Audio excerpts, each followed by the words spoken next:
తాకట్లో ఉన్న మీ బంగారాన్ని విడిపించి ఆ రోజు ఆన్లైన్ రేటుకి కొంటాం. Sharma gold company. Dandupalem batch కి మాత్రం తీసుకొని దొంగలు పగలు రెక్కి రాత్రికి చోరీ. విల్లాలు, వెంచర్లు, అపార్ట్మెంట్లే వీరి టార్గెట్.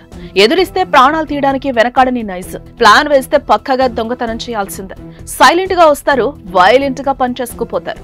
ఏపీలోని పలు జిల్లాల్లో హడలెత్తిస్తున్న ధార్ దొంగల జీవన శైలి చూస్తే దడపుట్టాల్సిందే.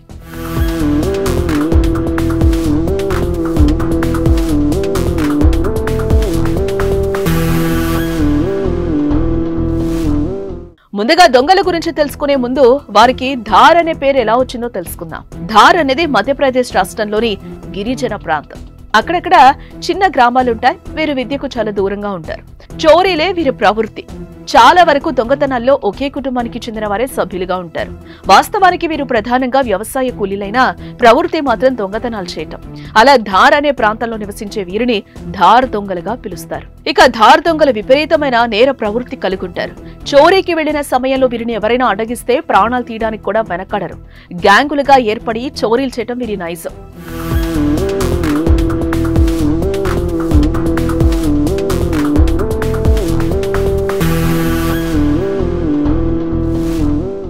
ఇక ఏపీలోని అనంతపురం బంగారు నగల చోరీ కేసులో పట్టుబడిన నిందితులతో పాటు సుమారుగా 60 మంది వరకు ముఠా సభ్యులు ధార్ ప్రాంతాల్లో నివసిస్తున్న వారి కావటంతో ధార్ దొంగల హిస్టరీ బయటపడింది. ఇక వీరు దొంగతనాలు చేయటం కోసం ఎక్కువగా దూర ప్రాంతాలను ఎంచుకుని రైలు, బస్సులు, ద్విచక్ర వాహనాల్లో ప్రయాణిస్తూ చోరీలకు పాల్పడతారు. ప్రధానంగా తాళం వేసిన ఇళ్లను లక్ష్యంగా చేసుకుంటారు. పగలు రెక్కి నిర్వహించి రాత్రి వేళల్లో చోరీలు చేయటం ఈ ముఠాలకు అలవాటు. చిన్న వయసులోనే వివాహాలు చేసుకోవటం, వ్యసనాలకు బానిసలుగా మారటం వల్ల వాటిని తీర్చుకోవడానికి డబ్బు సులువుగా సంపాదించడానికి చోరీలు ఎంచుకుంటున్నట్లుగా తెలుస్తోంది.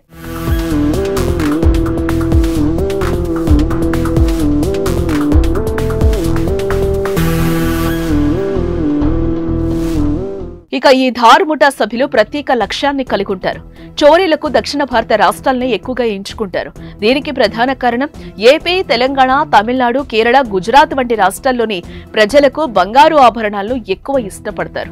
పెద్ద ఎత్తున బంగారాన్ని కొనుగోలు చేస్తారు. అంతేకాదు బంగారు ఆభరణాలను ఒంటిపైన లేదా ఇంట్లో భద్రపరుచుంటారు. అలా అయితే వీరికి చోరీలు చేయటం చేసిన పనికి గిట్టుబాటు అవుతుందనేది వీరి ఆలోచన. అందుకే జాతీయ రహదారులు కానుకొని ఉన్న నగర శివారు ప్రాంతాల్లో గేటెడ్ కమ్యూనిటీ విల్లాలు, వెంచర్లు, అపార్ట్మెంట్లను ఎన్నుకుంటారు. పగటి సమయాల్లో ద్విచక్ర వాహనం, ఆటోలో తిరుగుతూ తాళం వేసిన ఇళ్లను లక్ష్యంగా చేసుకుంటారు. రాత్రి వేళలో ప్రధాన ద్వారం నుంచి కాకుండా ప్రహరీ దూకి లోపలికి ప్రవేశిస్తారు. ఇళ్లకున్న మెయిన్ డోర్ పగలగొట్టి లోపలికెళ్లి వస్తువులను దొంగలిస్తారు. అయితే ఇన్ని దొంగతనాలు చేసిన వీరు పోలీసులకు చిక్కకపోవడానికి ప్రధాన కారణం వీరు సెల్ ఫోన్లు వినియోగించకపోవడమే.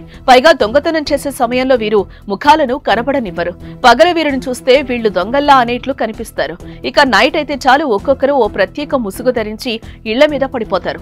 సైలెంట్ గా వచ్చి వైలెంట్ గా పని పూర్తి చేసుకుని వెళ్తారు. ఇక వీరి నేర చరిత్ర వింటే ఒళ్ళు గగురుపాటు కలుగుతుంది.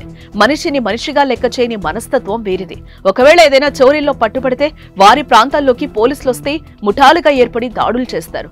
ఇక మధ్యప్రదేశ్ నుంచి బయలుదేరి దేశంలోని అనేక ప్రాంతాల్లో దొంగతనాలు చేస్తూ ఉంటారు. ధార్, బచాడో, భూరియా, చంబా, పార్థీ పేర్లతో గ్యాంగులు ఉంటాయి.